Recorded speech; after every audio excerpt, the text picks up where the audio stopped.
Students, welcome back to U.S. History. Today, we're going to be looking at the settlement of the English colonies, how differences really begin to emerge among these eventual 13 colonies, why these differences exist, and really an overview of the English style of colonial enterprise within the American colonies. So yesterday we looked at, as a class, Jamestown, which is the first English settlement. And today we're going to be getting an overview of how that really goes to the entire East Coast and the differences in this region. Okay, so step one says to analyze and discuss this image. Why do we think we focus on Britain so much in colonial America rather than Spain and France? It's really interesting whenever we think about early America, because a lot of people just really think about the English, right? They might think of Christopher Columbus, which is part of an Iberian quest for the lower parts of America, Latin America, and all of those. We kind of consider that its own thing, but we really think about our greatest influences coming from the British. So I want you to think to yourselves, right, why we focus so much on the British aspect of colonial America rather than the other two. Even though they're there, even in this class, we focus extra on the British. Think why that might be, okay? So this map is a really nice little overview by 1689. So these are the parts that have been settled just a lot along the East Coast over here. So these are English settlements in 1689, and then the light brown is the English territory claimed but not effectively settled yet. So they're making headway by this point. Remember that Jamestown was in 1607, so this is still in the early stages of the colonial enterprise for Britain or England. Okay, so with that in mind, there's this cool little video. This guy does like some kind of wordy things. He has the music and like this thing in the background, and he describes like some of the nice differences that began to emerge among what's up here, which is the New England colonies, the middle colonies near Pennsylvania and the like, and then the southern colonies. Because these are different places with different ecosystems and different local economies, they really treat people differently, and there's different social structures for each of those three locations. Okay, so for step two, let's watch this video, and I want you to identify and submit 5 differences among the New England, middle, and southern British colonies. A colony is a place that's settled by a group of people outside their home country and belongs to or is ruled by that home country. By the mid-1700s, England had set up 13 colonies along the east coast of America.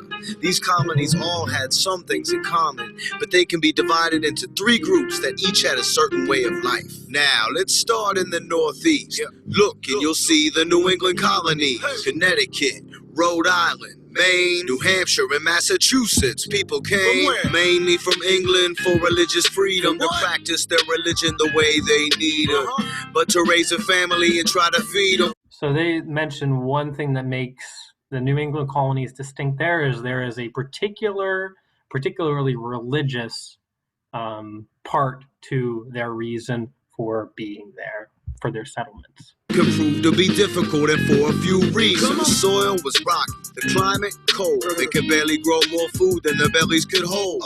So to make money, they whaled and fished. Again, I mentioned the ecosystems and the economy being different.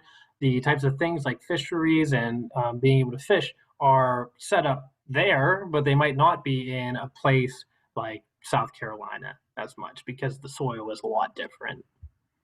From all the lumber there, they built ships. And since they needed to trade, Boston became a port city. That's how they got paid. Boston becomes one of the biggest economic centers that begins to emerge even more than anywhere else really at this point in time within these 13 colonies. In New England, they had town meetings in the meeting house. That's where people found seating.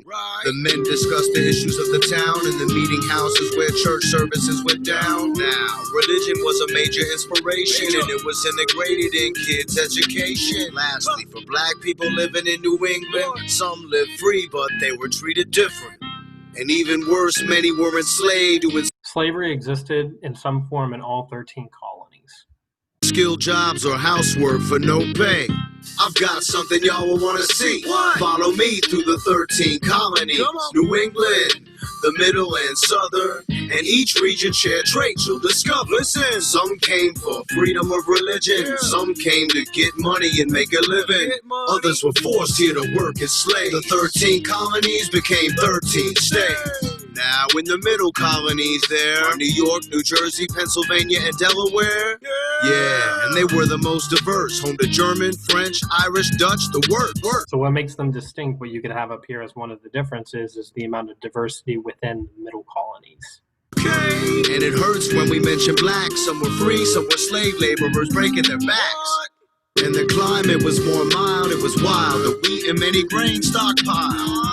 Plus they had factories supplying the people with paper, textiles. Again, different economies. Paper, textiles, and iron were more popular within these particular places, these particular colonies, than they were in the others. And iron. And big cities like New York and Philly had merchants and artisans of all kinds. Now Maryland, Virginia, North and South Carolina, and Georgia, the southern colonies, where you'll find a climate that's much warmer than up north. And with rich soil, they grew crops of all sorts. So of course, in the southern colonies, plantations were the base of their economy. Large farms where cash crops were produced, like cotton, rice, and tobacco, and they used the labor of African slaves who were taken from their home countries and forced on the plantation. They were beaten and treated as less than human, though the work slaves did kept the economy moving. See, slavery was critical. Slavery became the economy.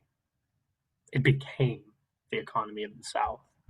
To plantation, but the harm it caused wasn't part of the equation. That history cuts deep, but Pete, before we skate, the 13 colonies became 13 states. Okay, I've got something y'all will want to see. What? Follow me through the 13 colonies. New England, the middle and southern, and each region shared traits you'll discover. Listen, some came for freedom of religion. Some came to get money and make a living. Cool. So he just repeats there, but be sure to identify and submit 5 differences among these 3 different types of British colonies.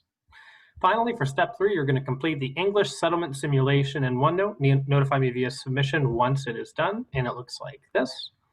So you're going to read the following and answer the highlighted questions. Notify me via submission in Canvas once you're done. So this gets you really thinking about the incentives that the individual people coming from England would have had going to these places really on the East Coast, why some places are better than others, where you're going to settle down. And hopefully it gives you kind of an idea of what would have been practical for people who are making decisions at that time.